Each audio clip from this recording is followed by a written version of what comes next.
스님 생활을 했습니다. 스님 생활을 이제 9년 반 정도 하면서 나름 이제 경전들 열심히 보고, 그런데 잠재의식이 많이 안 열려 있었던 상태라 잠재의식, 무의식 상태로 들어가는 건 쉽지가 않았습니다. 물론 가끔 비몽사몽일 때 접근을 해서 내 무의식 속에 어떤 마음들이 있는지를 조금 이해하는 정도는 있었지만, 그러다가 결국 제가 불교학 공부를 하려고 뭐 유학도 가고 뭔가 깨닫는 것이 어렵겠구나 이런 생각들이 들었어요. 그 경전 혹은 절에서 스님들로부터 어깨 넘어 듣는 이야기를 들어보니까 그래서 약간 절망을 하고 윤회에 대한 개념도 사실 좀 불투명했죠. 체험적으로 잘 모르니까 이번 생은 못 깨닫겠구나 생각하고 유학을 가서 불교학 공부를 하고 그냥 교수로서 뭔가 조용하게 살아야 되겠다 이런 생각을 했는데, 마침 그때 제 도반 스님이 이 헤라님의 강의 동영상 URL을 보내주셨어요. 그래서 유튜브에서 헤라님의 강의를 쭉 듣다가 제가 경전에서 이해한 거랑 같은 얘기를 하고 계신 거죠. 단지 언어만 현대적 언어이고 또 헤라님이 기독교 문화를 배경으로 성장하셨기 때문에 기독교와 관련된 언어들이 좀 많이 사용하실 뿐, 제가 알고 있는 마음에 대한 원리랑 같은 얘기를 하고 있었어요. 그런데 그때 제가 그 흔히 말하는 도판이죠. 도판. 수행하는 단체들 여러 곳이 있는데 그 수행하는 단체 영상들 그래서 하나씩 찾아보게 됐어요. 찾아보게 되면서 헤라님이 이끌고 있는 이 영채마을에 오게 의사결정하게 된 것은 수행 프로그램이 있다는 것을 알게 되었습니다. 저한테 필요한 것은 원리에 대한 것보다도 실제 내가 실참이라고 표현하는 실제 수행을 하는 것이 필요했는데, 거기에 적합한 현대적 의미의 프로그램들이 있었던 것이죠. 그래서 이제 유학을 보류하고 한국에 와서 이쪽에 영채마을에서 수행을 하게 됐습니다. 처음에 감정이 잘 안 올라왔어요. 잠재의식 닫혀 있었으니까. 그런데 한 찰나에 잠시 열렸었어요. 헤라님과 독대를 하면서, 제가 너무 수행을 못했기 때문에 독대를 하면서 이런저런 얘기를 하다가 잠깐 잠재의식이 열리면서 마음이 훅 올라왔어요. 내가 정말로 여기서 본성을 볼 수 있다라는 그 느낌의 따뜻한, 지금으로 해석하자면 영채님의 우리 본성의 작용인 거죠. 그래서 수행을 계속 이어가야 되겠다 생각하고 이제 영채마을에서 쭉 이어서 마음 공부를 해오고 있습니다. 여러분들도 혹시 불교 공부를 좀 많이 하셨다던가 그런 분들의 경우에 결국에는 불교 용어들이 뭐 산스크리트와 팔리어로 또 혹은 한문으로 되어 있지만 우리에게 필요한 건 현대적 감각의 그 느낌으로 정확하게 전달될 수 있는 현대적인 표현들이에요. 그것을 듣고 나면 불교에는 그 여러 내용들이 실천적으로 이해가 되면서 마음 공부를 훨씬 더 튼튼하게 힘있게 이어갈 수가 있습니다. 기독교 문화를 바탕으로 마음 공부를 하신 분들도 당연히 수월하겠죠. 왜냐하면 헤라님이 기독교 문화에서 성장하셨기 때문에 그쪽 코드의 언어를 쓰시기 때문에, 지금은 물론 더 보편화된 언어를 쓰시지만 훨씬 더 이해하기가 쉽습니다. 그래서 어떤 수행단체, 어떤 종교에 임했던 마음에 대해서 공부를 하셨던 분들이 영채마을에 와서 마음 공부를 이어가시면 저처럼 드디어 경전 속에 있는 내용들을 실제로 경험하고 알게 돼서 마음 공부란 참 재미있는 것이구나 이렇게 받아들이게 될 걸로 생각합니다.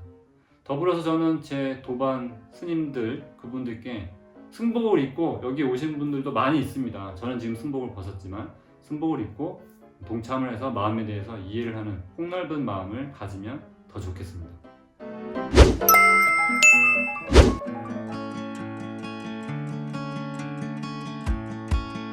저는 처음에 수행을 할 때 지금 기억을 해보면 제일 어려웠던 것이 화가 잘 안 나는 거였어요. 남들은 그래도 분노와 슬픔 요 정도는 느끼면서 다른 여러 가지 뭐 질투심, 의심 이런 것들을 회복시켜 나갔는데, 저는 슬픔은 좀 느꼈지만 분노가 잘 안 느껴졌어요. 그러다 보니까 그게 이제 미움 살기가 분노의 방식으로 표출되죠. 그러면서 우리의 마음과 몸을 이렇게 괴롭히고 있는 에너지가 빠져나가야 그 다음에 이 감정선이 다시 살아나고 여러 가지 다채로운 감정을 느끼기가 쉬운데, 그 가장 큰 덩어리가 깨지지 않고 딱딱하게 굳어있기 때문에 마음 공부에 있어서 진척이 아주 느렸습니다. 그래서 그 당시에 저는 어떤 노력을 했냐면, 조금만 불편해도 화를 내는 연습을 할 만큼 아주 그 일반인들보다 너무 참고 살았던 거죠. 그래서 여러분들 중에서 수행을 시작했는데 난 화가 잘 안 나 이런 분들은 둘 중에 하나죠. 이미 대각해서 더 이상 수행을 할 필요 없거나, 아니면 저처럼 감정의 가장 기본이 되는 분노에 그 경혈이 막혀버린 겁니다.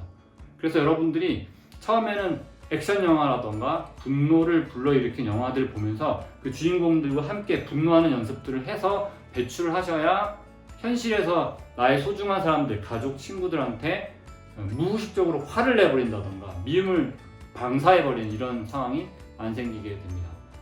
저의 경우에는 분노가 가장 어려운 관념이었습니다.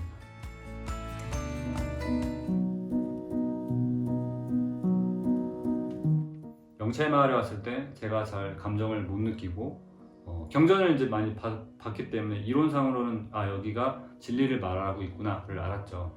그런데 남들은 뭐 분노도 표현하고 즐거움도 표현하고 사랑도 표현하고 이게 잘 되는데 저는 가장 기본이 되는 그 분노, 슬픔 이런 게 잘 안 됐죠. 그러다가 한 6개월 정도 장기 수행을 했습니다. 6개월 정도 이렇게 마음을 보다 보니 잠재의식이 열린 거예요. 저도 모르게 열렸는데 그때 도반 분들이 저와 함께 어떤 역할극을 했습니다. 그때 제 아버지 역할을 한 분이 해주셨어요. 그러면서 아버지와 제가 대화를 하는 상황이 펼쳐졌는데 제 잠재의식이 털커덕 열리면서 아버지에 대한 그리움이 폭발적으로 올라왔습니다.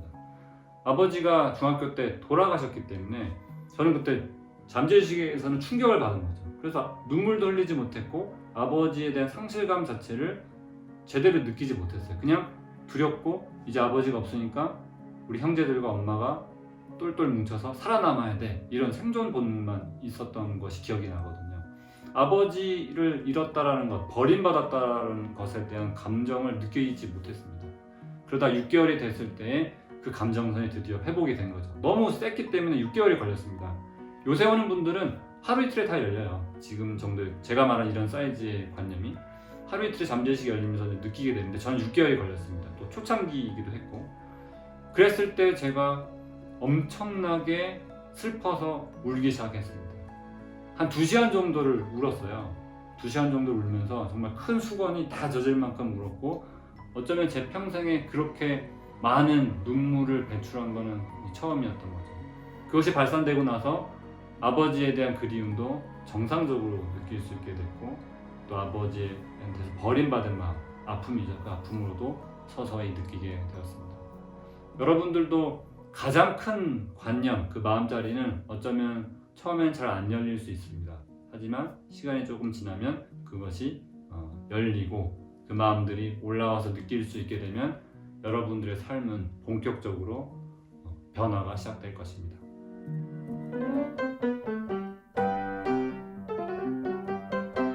저는 마음 공부를 하면서 이런 질문을 받았습니다. 예전에 출가를 해서 절에 갔을 때 스님들과 이제 친해지다 보니까 스님들이 제 신상 정보를 알게 되죠. 좋은 대학 나왔고 집안에 돈도 좀 있고 생긴 것도 준수하게 생겼는데 특별히 병이 있는 것도 아니고, 그러니까 이제 스님들이 저한테 그랬어요. 너는 왜 수행하니? 그래서 저도 그 질문을 받았을 때 좀 황당했죠. 나는 그러고 보니까 왜 수행을 하지? 근본적인 질문을 저 자신한테 하게 됐습니다. 사유가 시작된 거죠. 근데 어릴 적부터 그냥 불교 문화의 집에서 컸다 보니까 스님이 되면 멋있는 것 같아, 이렇게 표면인식에서는 생각했던 거예요. 왠지 그 가사장삼 두르고 이렇게 삭발하고 움직이는 비구 스님들, 비구니 스님들이 멋있다고 생각한 거죠. 특이한 문화에서 저는 큰 거죠. 그런데 출가를 한 거의 과정들 다시 한번 반출해 보니까 마음이 매우 괴롭고 절망적인 상태였어요. 그러니까 주관적으로 그때 제가 이제 회사 생활하면서 열심히 이제 일을 했죠. 재미나게. 그런데 열심히 4년 동안 했는데 마음이 뭔가 허탈하고 이 삶으로 내가 진짜 행복을 이어갈 수 있을까라는 근본적인 문제가 발생됐어요. 그 당시는 이제 그렇게 의식했다기보다도 약간 허망한 목표의식을 상실한 그런 느낌이었습니다.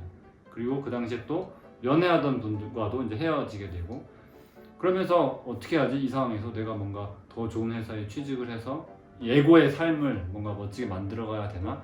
그런데 그럴 수 있는 마음의 힘이 배터리가 다 방전됐다는 걸 알았어요. 그리고 그 당시는 마음에 대해서 잘 몰랐으니까 삶의 타겟책을 찾아야 됐는데 뭔가 열등해지긴 싫으니까 내 의식에서 스님들은 멋진 사람들이니까 출가를 하면 열등감을 덜 느끼고 더 멋질 수 있겠다, 이렇게 표면의식이 생각을 한 거죠. 그래서 절을 갔어요. 절에 가서 이제 기본적인 교육을 받고 힘든 시간들을 잘 견뎌내고 이 스님으로서 삶을 이어가고 있는데, 결국에 다시 한번 사유를 하게 되는 거죠. 내가 왜 스님이 됐지? 결국에는 경전도 이제 좀 봤으니까 깨달아야 되는데, 다른 말로 표현하면 근본적인 행복으로 가고 싶은 어떤 목표 의식인 거죠. 궁극적으로는 그 목표 의식도 버려야 되지만 아무튼 깨달아야겠다라는 거는 이제 좀 인식이 되기 시작했어요. 내가 왜 출가했는가, 왜 마음 공부를 시작했는가에 대한 자문을 하면서. 그러면서 결국 저는 현실에서 인정받기 위해서 애쓰고 살았고, 그래서 사회적으로 뭔가 가진 자인 것처럼 보였지만 심리적으로는 다 잃어버린, 인정받지 못한 그런 고아적인 마음을 갖고 있었습니다.